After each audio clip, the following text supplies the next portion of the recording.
So, we're number 1, and we just destroyed Richard's top score. That weapon bag he gave us will allow us to hold a lot more weapons than we could before.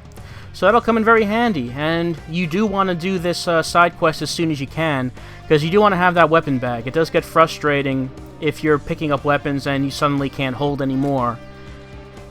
Now, we're playing this again because you get a prize for both 2nd and 3rd place as well. You get trading cards, and of course we're going for 100%, so we are going to be doing that as well. So we'll just play this a couple more times, and while York is playing darts, let's go over what we know about this case so far. So we know that the murder victim, Anna Graham, was a young woman just out of high school. We know that her mother, who is very distraught over the death, does not know what Anna was doing that night since Sally herself was out of the house. We read Anna's diary, which told us that she was part of some kind of ceremony. She also mentioned that she was concerned about Becky. She felt that Becky was in danger. She felt that Quint would not be able to protect Becky, though she does not actually say what she felt Becky was in danger from, what really she was concerned about. This diary led us to investigate Quint and Becky,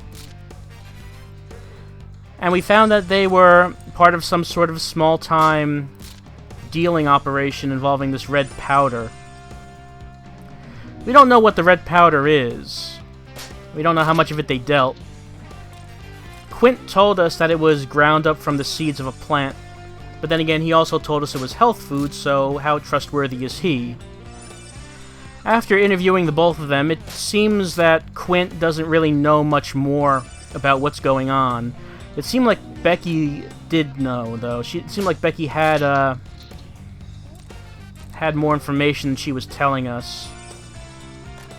But we really had nothing on Becky to make her tell us anything. And we don't know how Anna died, what the cause of death was, so we don't know if it has anything to do with the red powder. Anna's cause of death is going to be something that the police would know. We really don't have any way of figuring that out ourselves, so that's something that we're going to have to find out when we hit the police station tomorrow. Maybe when we get more information about Anna's death, and when we're actually able to investigate the murder scene, maybe we'll have more leads to go on.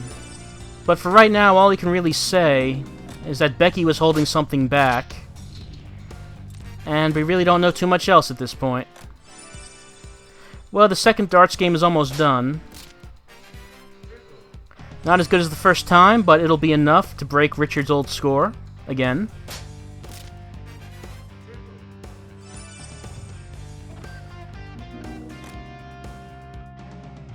Line up the final shot.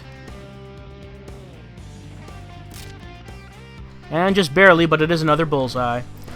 Now, for getting second place, as I said, we'll get a trading card. This time it's Quint's.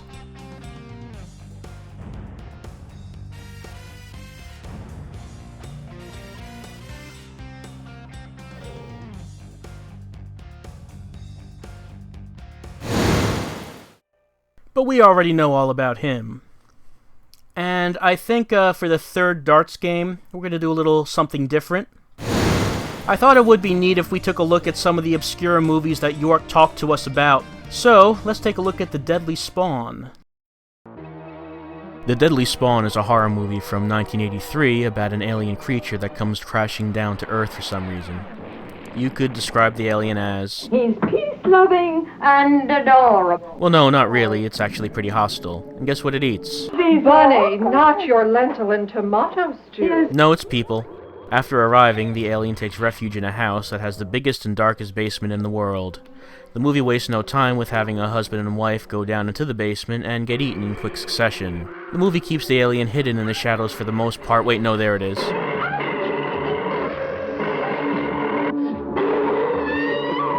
At this point, the hero of the movie is introduced, who is the son of the eaten couple, and he kind of reminds me of the kid from I Want to Be the Guy. The kid goes down into the infinite basement and finds that the alien has eaten his parents, which sets up the main conflict of the movie of kid versus alien.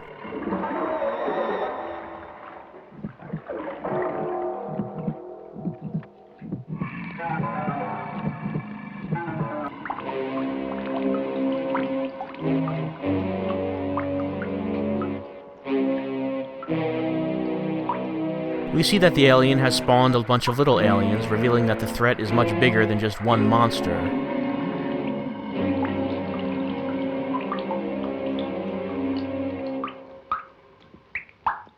While this is happening, there's a subplot going on involving the older son of the dead couple, who's going to study for a science test with his friends.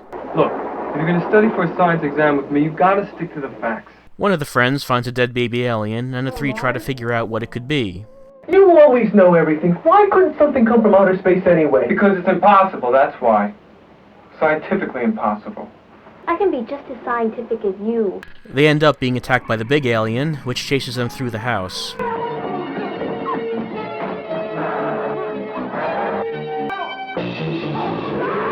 At first I thought the scientific older brother was going to be the main character, but he ended up not actually doing anything except go nuts when he finds out that his parents and the female friend were killed. Shut up! You make me sick! What are you always babbling about? So the only one to actually do anything in the movie is the kid, who uses scientific observation to figure out that the aliens are blind and sense entirely by hearing.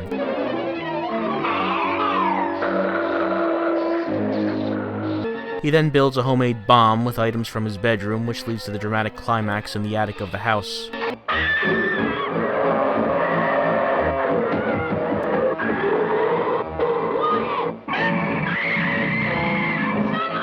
The Deadly Spawn is a movie that's short and to the point. It doesn't mess around, it gets down to the business of a big disgusting alien killing people in disgusting ways. The special effects, while laughable at this point, are also pretty shockingly brutal. The only strange thing about this movie is that it is so to the point that the subplots introduced don't really go anywhere before the movie ends.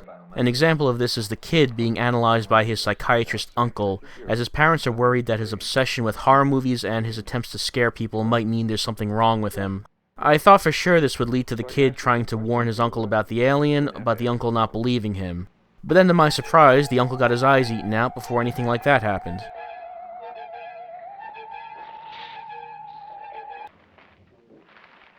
Never seen this giraffe before. The most memorable part of this movie for me was this sequence that showed these older women getting together for a vegetarian lunch, and it was kind of drawn out, and I was wondering if these women were going to be attacked by aliens, and then they were.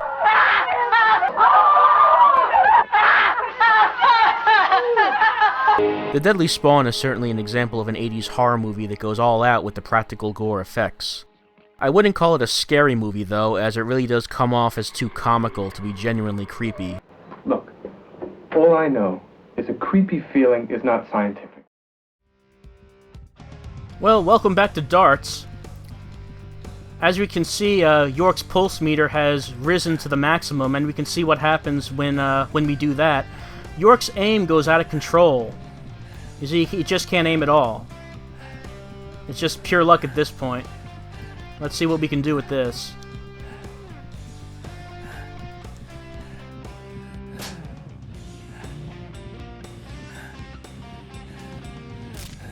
And no, not a bullseye. But our score will be enough to get another trading card.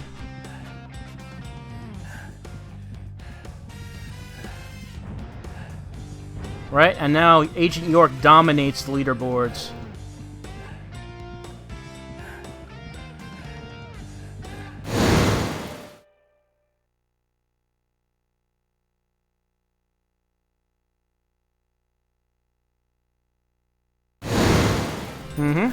And that's it for Darts. I hope you liked The Deadly Spawn, by the way. We'll be taking a look at a few of the other movies that York has mentioned to us throughout the investigation. Yep, he's really enjoying that sports game. That combination basketball-football game. So that's it for Swery 65 for now. Let's head on out.